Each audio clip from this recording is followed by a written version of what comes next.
Hey guys, Engineer Pat 5290 coming to you with part 2 of June's Q&A prompt. I was just about ready to get cut off with Tom, where I picked up the last question I answered from Conrail 722 SD80 Mac. What are your thoughts on the ACCs? They're pretty interesting locomotives. The cab looks a little funny.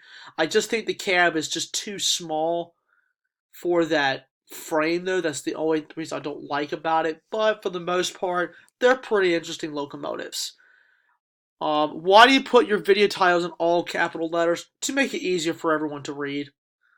SD40-2 or GP38-2 has to be both. All-time favorite EMD for 6-axle, SD40-2. All-time 4-axle EMD, GP38-2. You think Amtrak will make a first responders units? I don't know. Favorite West Coast railroad? I like both UP and BNSF. Like or dislike the SD70 M-2s for NS? Those are good. That was actually the ancestor of the SD70 ACE.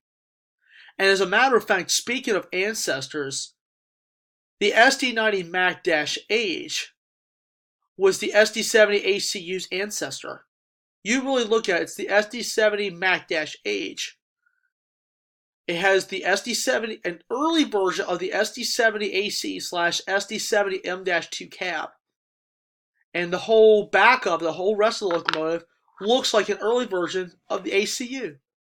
Pretty cool. Have you ever gotten a perfect shave and a haircut from NS or CSX? I've gotten them from both, from various crews. ATSF or the Chicago Northwestern has to be the ATSF. Do you know that Virginia had a steam locomotive? Yes, I actually knew that. Best RS5T and RS3L, if you've heard. I have heard so many RS3Ls on NS. Not as many from CSX, though, but I've heard a lot of RS3Ls from NS from various models. SD60Is,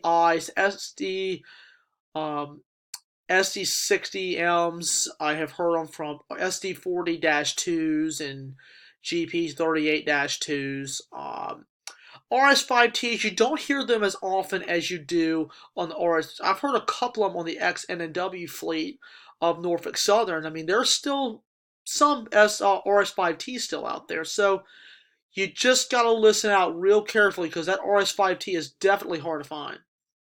PRLX or GECX, it doesn't matter. I just like both. And have you ever, as a cop or a veteran, given you a friendly salute? No, in fact, I have not. That's something pretty cool I've been wanting to try to get into as well. Um, so that's I'd see if I can try to do that. But so this is part 2 of the answers. I'm sorry that got cut off there because of a technical glitch, and I was running out of time on screencast, the 15-minute limit. But to answer someone else's question, let me go ahead and find that question there. Going